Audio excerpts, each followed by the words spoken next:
Já imaginou olhar para o seu software com o olhar do seu pior inimigo, do seu maior concorrente? E é exatamente isso que a modelagem de ameaças propõe. Pensar como quem realmente quer explorar essas falhas antes que isso de fato aconteça. Olá pessoal, eu sou o Gabriel Galdino e vamos então finalizar aqui o capítulo 3 de Alice and Bob Learn Application Security de Tanya Jan, e dessa vez vamos ter um vídeo só para falar sobre modelagem de ameaça.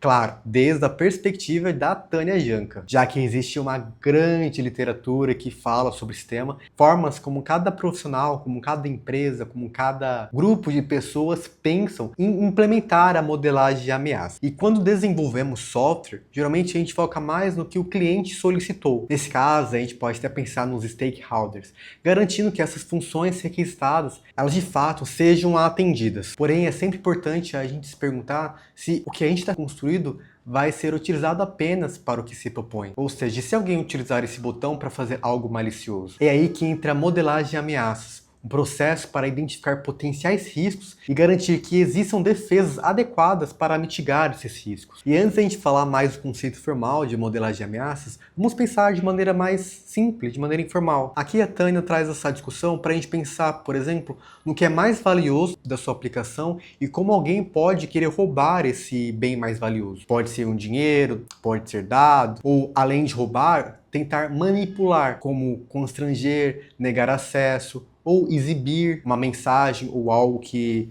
você não gostaria de ver, ou também quebrar, que nesse caso é o sistema parar de funcionar. Nesse sentido, na sua mente pode vir várias perguntas e respostas, por exemplo, quais são os itens mais valiosos para ser roubados, ou formas que podem te constranger, ou maneiras de quebrar o seu sistema. Anote as perguntas e respostas, que isso pode ser útil para você, porque vai ser sua lista de preocupações e essa lista ainda não foi validada como risco. Aqui já deve ter ficado um pouco claro o que é a modelagem de ameaça. A Tânia, ela comenta que a modelagem de ameaça seria então apelidada de mal brainstorm, no qual consiste em reunir sua equipe para listar todas as possíveis ameaças que possam existir no seu sistema. E aqui, reunindo toda a sua equipe para pensar nessas ameaças, muitas perguntas vão surgir, como alguém pode tentar interceptar dados confidenciais para vendê-los a concorrentes? E se o invasor conseguir escalar privilégios no sistema? Várias questões podem surgir e elas ajudam a prever cenários negativos e também a pensar em como proteger os ativos mais valiosos da sua aplicação. E nesse grande brainstorm, você pode incluir processos de identificar os riscos, por exemplo, o que pode dar errado, como o sistema pode ser explorado ou mal utilizado. Além disso, vocês também podem analisar o impacto. Por exemplo, se uma ameaça acontecer, quais seriam os danos para o negócio ou até mesmo para o usuário? E você também já pode pensar nessa discussão em planos de mitigações, pensando, por exemplo, no que pode ser feito para corrigir ou reduzir esses riscos. Alguns riscos vocês podem acabar aceitando, mas decisões de aceitar riscos, elas precisam ser documentadas e justificadas, geralmente aí por pessoas com autoridade na organização. Certo, então eu falei aqui de um brainstorm, quem que deve participar? Segundo a própria autora, para criar um modelo de ameaças eficaz, é importante envolver pessoas de diferentes equipes. E aqui a gente não fala só de segurança. Aqui também entra pessoas de negócio, pessoas que entendam e compreendam o impacto financeiro e estratégico de uma ameaça, os próprios desenvolvedores. Essas pessoas, elas entendem a arquitetura do sistema e elas podem também antecipar problemas técnicos, e isso já traz uma visão muito interessante da aplicação. E claro, nós de segurança, que com essa mentalidade hacker, a gente consegue trazer pensamentos e estratégias de um cybercriminoso. Então, cada perspectiva é valiosa. E a colaboração, ela vai ajudar a identificar vulnerabilidades que poderiam passar despercebidas. Nesse processo, eu concordo com a Tânia e eu acredito que a criatividade, ela faz muita diferença. E como que funciona na prática? Bom ponto de partida é transformar histórias de usuários em histórias de abuso. Por exemplo, se a aplicação deve permitir que um usuário realize uma compra, o que impede que uma conta hackeada consiga realizar essa mesma compra? Outra questão, se existem diferentes níveis de acesso, o que impede de um usuário regular, um usuário comum, conseguir escalar privilégios para um usuário de administrador. E para facilitar, então, na criação dessas histórias, ela traz alguns métodos formais bastante conhecidos, para quem já sabe sobre modelagem de ameaça. O primeiro deles é o STRIDE, que é focado em autenticação, autorização, confidencialidade, integridade. Tem também o método PASTA, que analisa os requisitos de negócios e fluxos de dados para identificar as ameaças. A gente também tem o método árvore de ataque, que representam visualmente as etapas que o invasor poderia seguir para alcançar um objetivo, como roubar dinheiro ou acessar dados confidenciais. Mas, se é a primeira vez que você está lidando com isso, tente começar de maneira mais informal, conversando sobre o que pode estar errado no sistema. O objetivo inicial é você identificar o máximo possível de preocupações que possam vir de pessoas de negócio, desenvolvedores e segurança.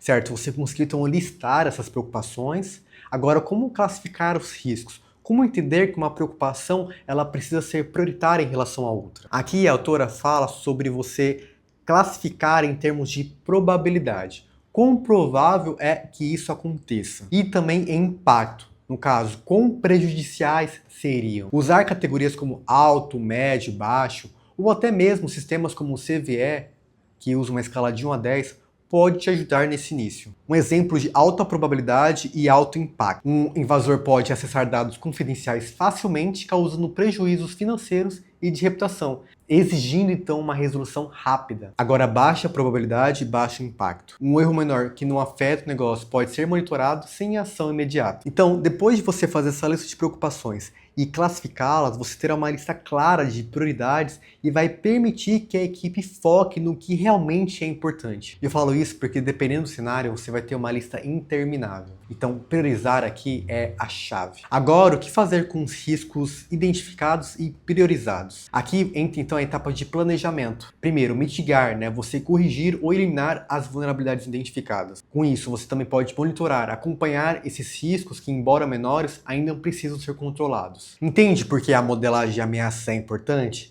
Ela ajuda a fazer com que a equipe de desenvolvimento, junto com a equipe de segurança, consigam prever ataques antes que eles aconteçam. E mesmo que o processo seja simples, um famoso brainstorm, e ele já reduz em grande parte os riscos. É importante também comentar que o processo de modelagem de ameaças, ele permite uma comunicação entre essas diferentes equipes. E essa integração, essa colaboração faz muita diferença. Ainda mais quando você envolve pessoas não técnicas, e aí você tem uma grande troca de conhecimento e você consegue pensar em como riscos técnicos podem ter impactos tangíveis, como perdas financeiras, enfim. E aqui a Tânia, ela coloca o pé no chão e diz: começar é mais importante do que ficar esperando conhecer um processo perfeito de modelagem de ameaça. E aqui eu concordo com ela, porque não existe um processo perfeito de modelagem de ameaça. Não existe uma receita de bolo para isso. O ideal é você começar, é você então trazer essa lista de preocupações, é você trazer esse momento de brainstorm com a sua equipe, para que todos possam então pensar coletivamente sobre os riscos e as ameaças do seu sistema. Outro ponto que é importante mencionar é sobre a documentação.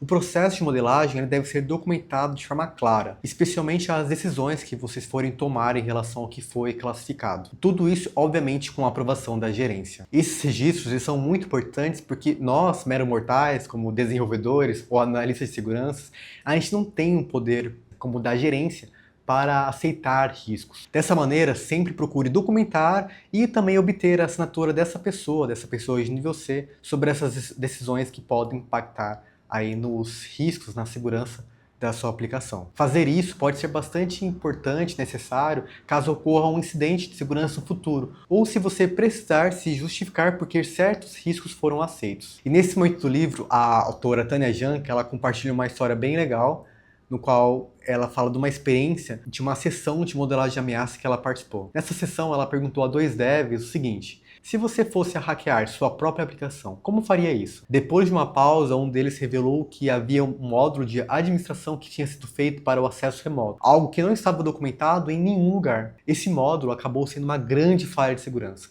E se os desenvolvedores não tivessem presentes nessa reunião, o problema poderia ter passado despercebido. Essa situação ela reforça como é importante envolver toda a equipe na discussão de segurança. Porque, como você percebeu, alguns devs podem ter informação muito relevante sobre a segurança do sistema. Agora, se o seu desenvolvimento for iterativo, então talvez seja necessário realizar várias sessões de modelagem de ameaças, conforme novos recursos ou grandes alterações sejam implementados. Já em caso de um modelo cascata, uma única sessão geralmente é o suficiente, a não ser que surjam mudanças significativas ao longo do caminho. E a gente também não pode deixar de lado nessa discussão a forma como a gente vai garantir a segurança dos componentes de terceiros. Como a gente pode, por exemplo, minimizar os riscos nessa área? E esse é um ponto relevante que você não pode deixar de mencionar dentro de uma discussão de modelagem de ameaças. E falando sobre os benefícios da modelagem de ameaças, vamos pensar na gente como analista de segurança de aplicações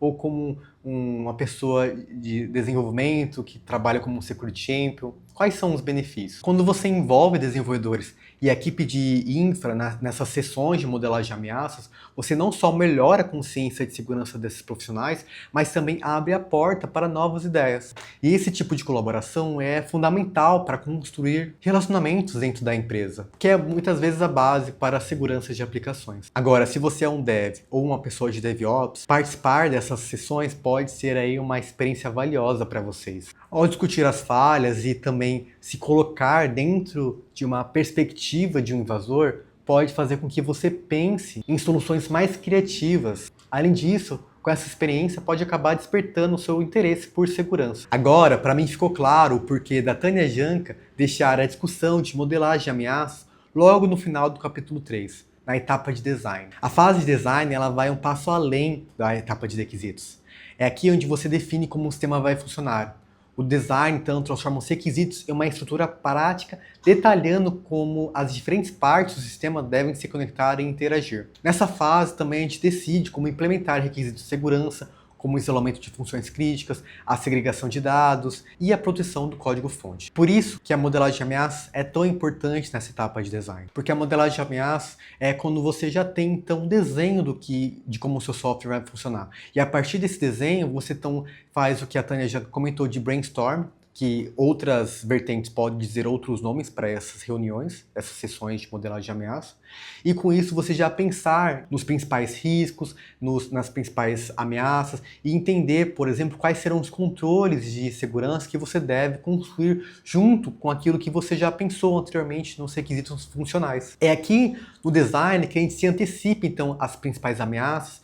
Criamos, então, separações estratégicas entre funções sensíveis, a gente planeja backup. Então, a modelagem de ameaça, ela precisa ser praticamente obrigatória quando você pensa, então, em design seguro. Esse é o momento que você estrutura o sistema com camadas de proteção. Lembra da cebola, quando a gente falou lá nos vídeos anteriores? Então, concluindo aqui esse capítulo, fica claro para a gente como um design bem planejado é a base para um sistema robusto. Ele não apenas dá vida aos requisitos definidos anteriormente, mas define quanto o software será confiável, escalável e protegido ao longo prazo. Dessa forma, a gente vê como a segurança ela não surge do nada. Ela precisa fazer parte da construção.